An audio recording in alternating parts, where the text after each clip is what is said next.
Hartman hurried down the corridor. He had disliked leaving Wake when he was surely at his most susceptible to therapy.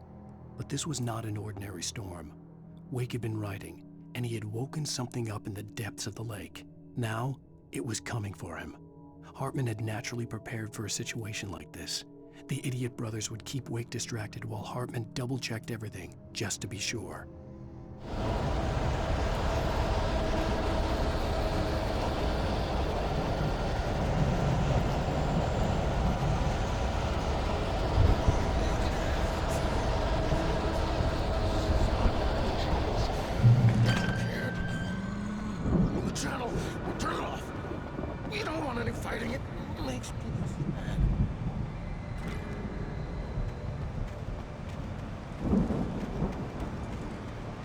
You get 2 pills in the morning, and then you'll be nice and calm. You get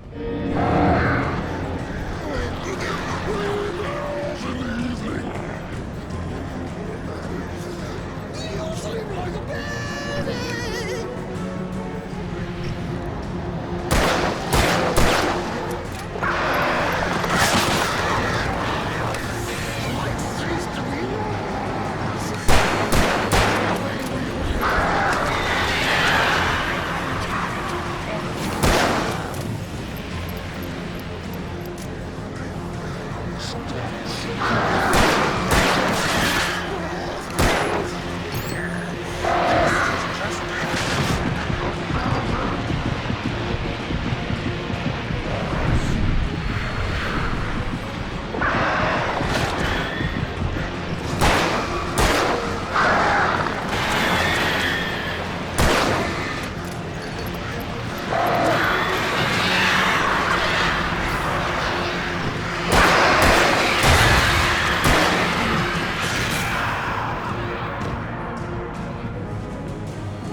Mott knew that Wake was smarter than him. Wake had more money, a beautiful wife, everything. And Hartman said Wake was important. That made him better than Mott.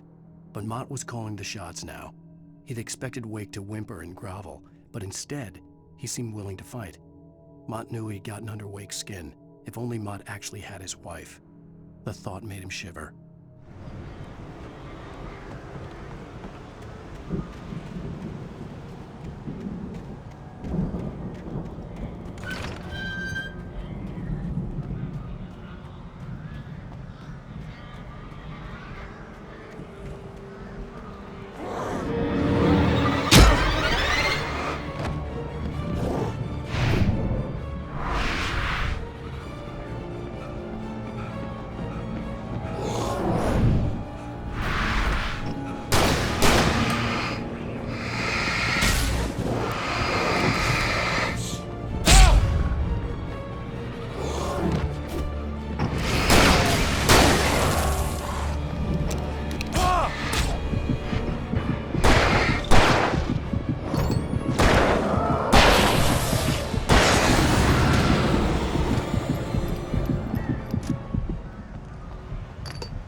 For the moment, Barry was just glad he had survived the fall.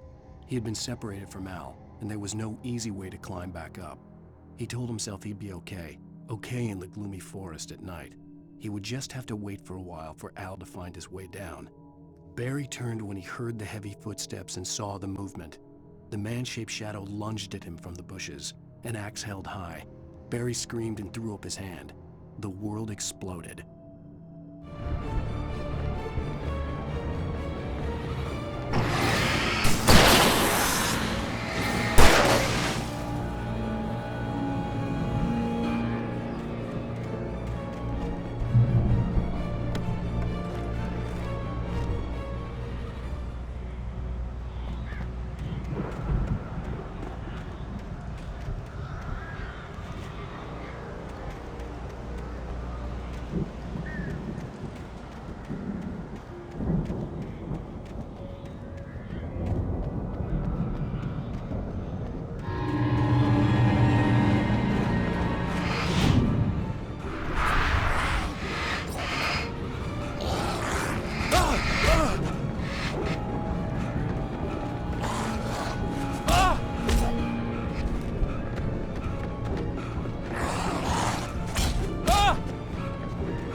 Hartman watched as Wake's features slackened.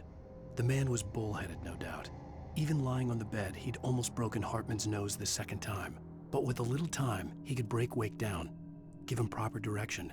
Wake was easily the most promising subject he'd had. Well, since Tom, really. "Sleep well, Alan," Hartman whispered with a smile. "Let me take care of you." He sniffed hard to clear his throbbing nose, swallowed blood, and barely tasted it.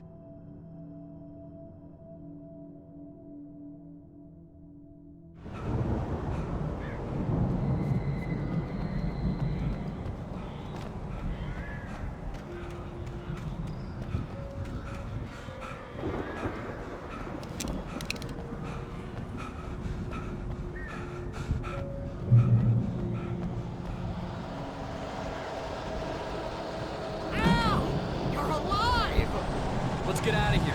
Can you open this gate? Maybe. Barry! Well, I slammed it shut when the Nasky showed up, and the key fits kind of loose in the lock, so, Barry! I'll find it. Don't worry about it.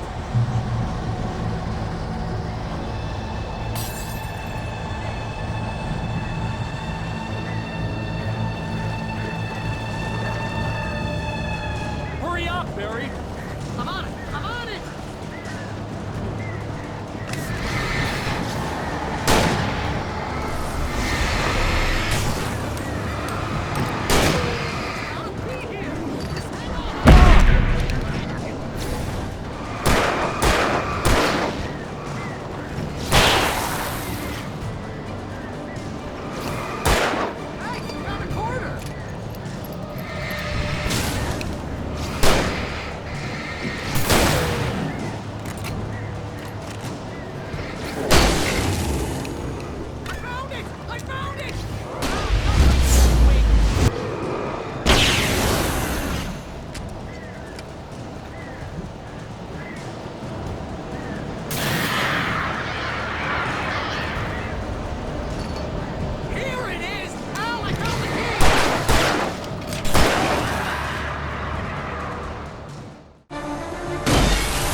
nearest "You're now leaving Bright Falls. Come back soon" sign. We're going to the Anderson farm. I knew you were gonna say something like that. You know what? You owe me big time for this. When this is through, if we make it, I don't care what anybody says, I'm done with darkness. You're gonna buy me a tanning bed as a gift, and I'm gonna live in it.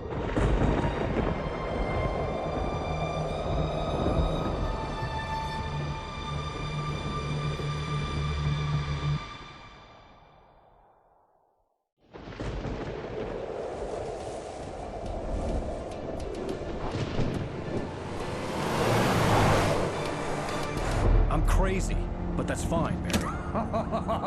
Oh, you got that right, Al. You're barking mad. You are by far the But craziest. maybe that's inevitable when you deal with crazy stuff like this. It helps.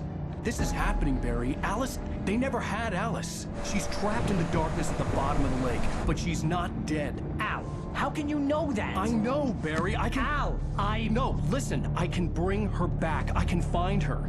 There's something special about this place. The lake, it does something to the works of art created here. It makes them come true. But there's a catch. The dark presence, whatever that thing is, twists it to its own ends. That's why all of this is happening. It's using my manuscript to take over everything. Al, I believe you. It happened to Thomas Zane before, it happened to the Andersons. I believe you. Crazy or not, you're not delusional. Weird shit's going down. That's a fact. I'm on board, man. I'm with you. The Andersons knew about it, but they were too far gone to tell me with all the drugs they were on. But they wrote it down. There's a message somewhere at their farm, Barry. We just need to find it. Look out!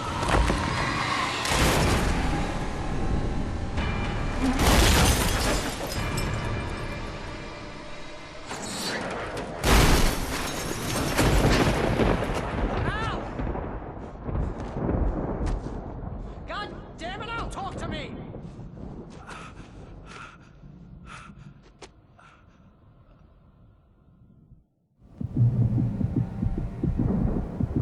I had lost my gun in the crash.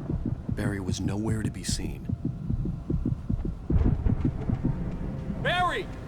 Barry! Oh, man, you're okay! Jeez, it's good to hear your voice! I was trying to get out of the car, but the ground gave way! Man, what a drop! Don't worry, your cutout is fine!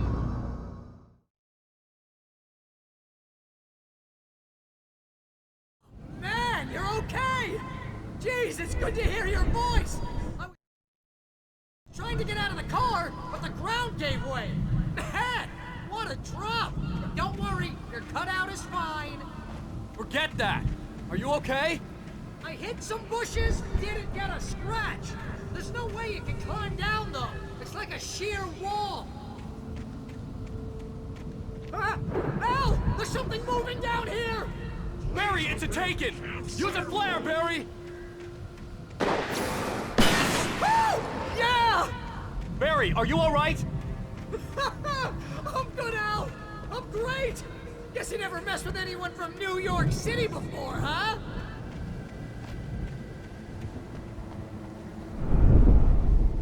You're gonna have to find your way around to the farm, Al! I'll be waiting! Barry, just wait for me, okay? Al! I'm not staying here! It's suicide! I'm going to the farm! I'm gonna go ahead and secure the area. You can catch up! Don't worry about it! I'm on the case! Now he's Rambo. This would turn into a disaster if I didn't catch up with Barry.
he stopped the car at the Anderson farm, Walter felt relieved. Oblivion was close at hand. The brothers wouldn't miss a jar of moonshine or two in the booby hatch. But then he saw the man on the porch, and he knew who it was. Driving for his life and knowing it was useless, he didn't realize he was crying until he couldn't see the road for the tears.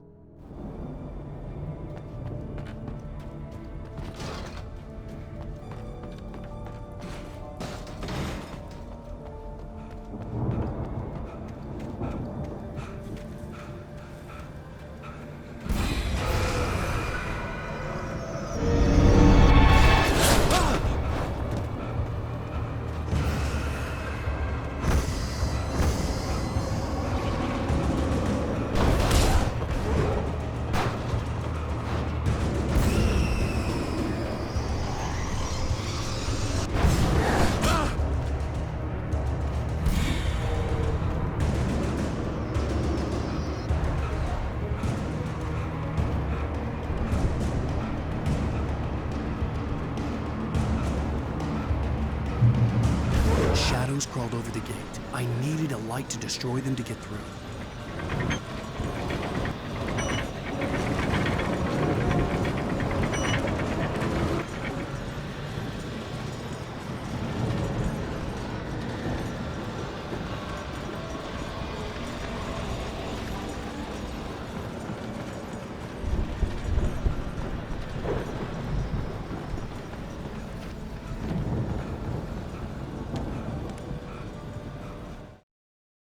Agent Nightingale stared at the passed-out rider.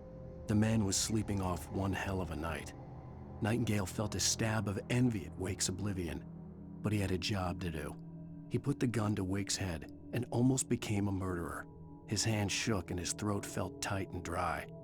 Biting his teeth, he tried again to pull the trigger. He lost the nerve. Wake stirred. Nightingale would have to settle for an arrest. I hoped there'd still be a working generator somewhere around here to power up the old lights by the gate.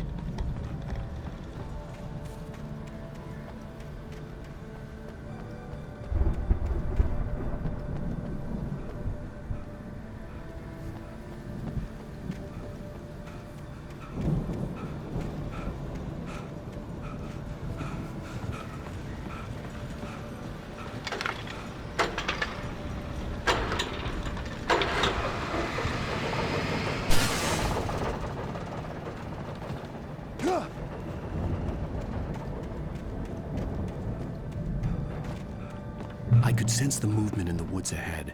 Facing the enemy without a weapon was dangerous, but I had no choice.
I could sense the movement in the woods ahead. Facing the enemy without a weapon was dangerous, but I had no choice.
car was driving away from the farm, headed in the same general direction as I was. For all I knew, it was Barry, caught in the consequences of leaping before looking.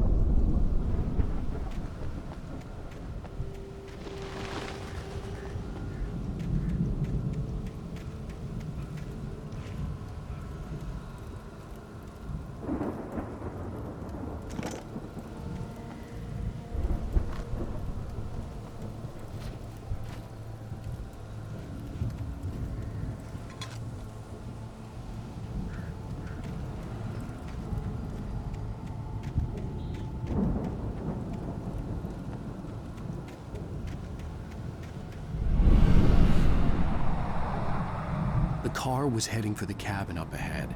It wasn't far. If it was Barry, I would see the damage soon.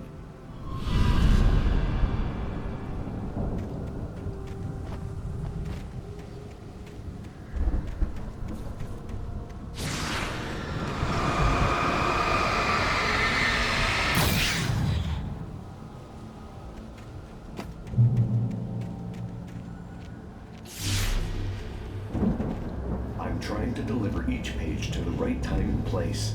I'm trying to show you how the story goes. I had seen glimpses of the light before. I had seen... The dark presence followed the choreography laid out to it in the manuscript, growing stronger and stronger, moving like a storm from one scene of destruction to the next. But it was still bound to follow the story and chained to the dark place it came from. When the story reached the end it longed for, it would finally be free. In my dream, it was a strange spaceman or a diver in a bulky suit. He was the one who'd been placing the pages on my path.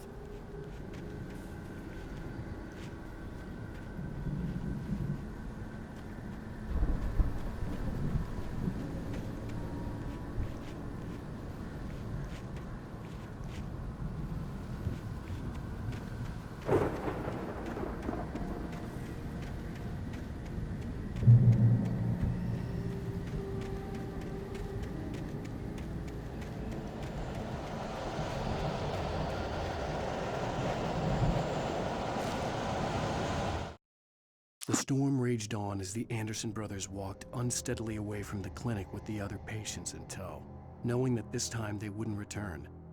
The darkness around them seethed with horrors, but Tor and Odin were unafraid.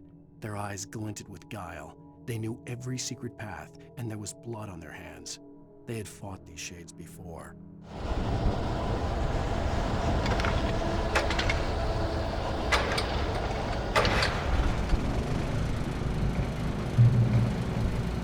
Someone had left a gun behind.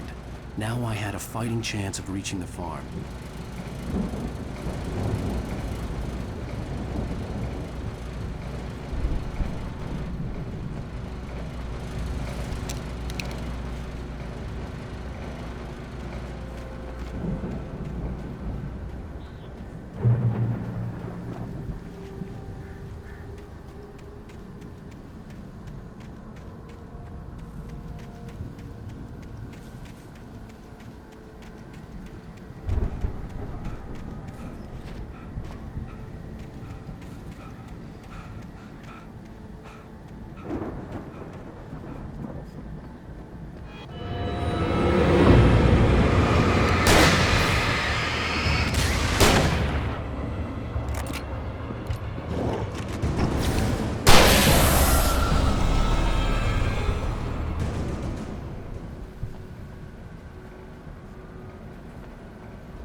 could see the car, but there was no sight of the driver.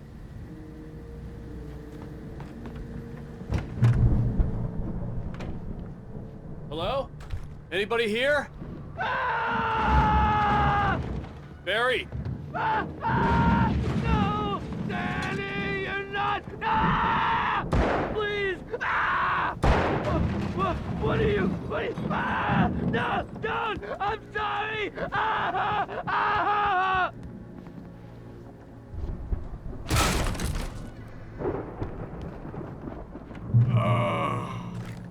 I know you.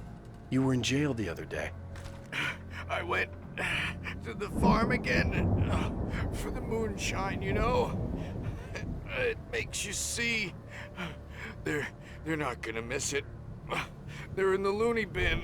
But my buddy, Danny, I lost him. Something's gone wrong with him. It's not him. Like a real bad follow-up to a real good movie. The best friend's suddenly the bad guy who wrote this crap anyway.